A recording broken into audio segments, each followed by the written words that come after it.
दोस्तों, क्या आपको पता है किस खतरनाक चीज की वजह से भारत में मैगी को बैन कर दिया था? ऐसा क्या मिलाया जाता था मैगी में जो लोगों के स्वास्थ्य के लिए हानिकारक हो सकता था? और अब मैगी फिर से बिकना शुरू हो गई है। क्या अब इनमें सुधार हो गया है?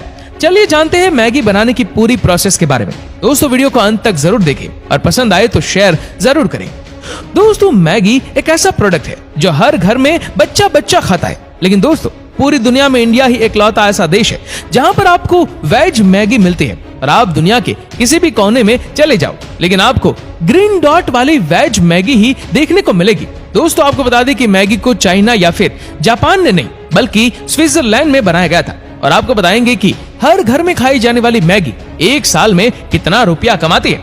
और इस वीडियो में आपका ये भी डाउट क्लियर हो जाएगा कि क्या सच में मैगी में सुअर की चर्बी मिलाई जाती है। बस आप वीडियो के लास्ट तक हमारे साथ बने रहिए। दोस्तों, सबसे पहले हम बता दें कि मैगी के पैकेट में भरे नूडल्स से लेकर मैगी में भरे मसाले तक इनमें डालने वाले सभी इंग्रेडिएंट्स भारत की मिट्टी से ही उगते हैं। अब ऐसे ही मैगी नूडल्स को बनाने के लिए दुनिया भर के कोने कोने से गेहूं को मैगी की प्रोडक्शन फैक्ट्री में पहुंचाया जाता है। अब मैगी मसाला को कैसे बनाया जाता होगा?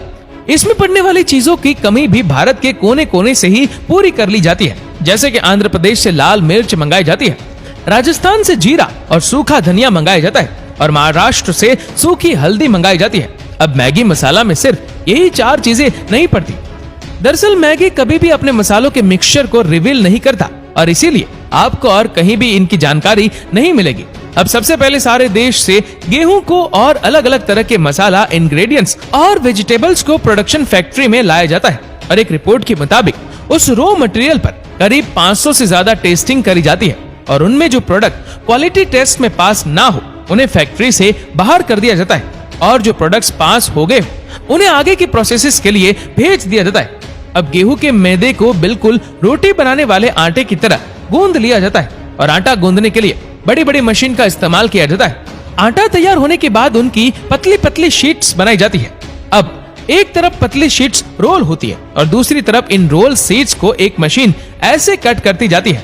अब ऐसे ही लेटे लेटे इन्हें स्टैम्प किया जाता है और स्टैम्प करते करते ये ऑलमोस्ट 80% कुक हो जाता है और बाकी का 20% हम अपने घरों में पकाते हैं। अब पकने के बाद मैगी का रंग सफेद हो जाता है और अगर उसे पूरा पका दिया जाए तो उसका कलर ब्राउन हो जाएगा। अभी नूडल्स को मशीन की मदद से इक्वल क्वांटिटी में कट करके मोड़ कर कुछ ऐसे रखा जाता है और प्री ड्राइव हीट होने के लिए रख दिया जाता है, जिससे इनका फैट कंटेंट कम हो जाएगा और मैगी तैयार हो जाएगी। अब मैगी के मसाले को बनाने के लिए टेस्टिंग के बाद करीब 13 स्पाइसेस को एक मिक्सचर में डाला जाता है और करीब 2 घंटों तक इन्हें अच्छे से मिक्स कर लिया जाता है। अब मसालों को रोस्ट यानी कि आग में 2 घंटों तक भूना जाता है, जिसके बाद इन मसालों को एक बड़े से ब्लेंडिंग मशीन में डाला जाता है जहां पर इनकी पिसाई होती है और पिसाई के तुरंत बाद ही इन्हें मैगी मसाले वाले पैकेजेस में पैक कर दिया जाता है, जिससे इनकी फ्रेशनेस और खुशबू दोनों लंबे समय तक बरकरार रहती है। अब दोस्तों, इसे सीधा पैकेजिंग के लिए नहीं भेजा जाता। दरअसल पहले इन मैगी को करीब 650 तरह की अलग अलग टेस्टिंग से गुजारा जाता है, जिसमें उनका टेस्ट, उनकी पैकेजिंग की शेप और यहाँ तक कि उन्हें मेटल डिटेक्टर से होकर भी गुजारा जाता है। अब इतनी सारी टेस्टिंग इसीलिए करी जाती है क्योंकि आपको याद होगा सन 2015 में मैगी को बैन कर दिया गया था और उस बैन की वजह से उन्हें करीब 500 करोड़ का नुकसान हुआ था और करीब 37,000 टन मैगी नूडल्स को बर्बाद करना पड़ा था। अब मैगी पर कोई दोबारा उंगली ना उठा सके, इसीलिए मैगी ने अपनी टेस्टिंग को और भी ज्यादा स्ट्रिक्ट कर दिया और इसीलिए जब मैगी पर बैन हटा तो सिर्फ एक दिन में ही करीब 23 लाख पैकेट बिक गए। दोस्तों, आपको बता दें कि मैगी कंपनी करीब 1 साल में भारत में ही 1000 करोड़ रुपए कमाती है। अब इसके बाद मैगी की पैकेजिंग करके इनके विटामिन और मिनरल्स वगैरह की टेस्टिंग कराई जाती है और अप्रूवल मिलने के बाद उस स्लॉट को आगे स्टोर्स तक भेज दिया जाता है जहां से हम मैगी को खरीदते हैं।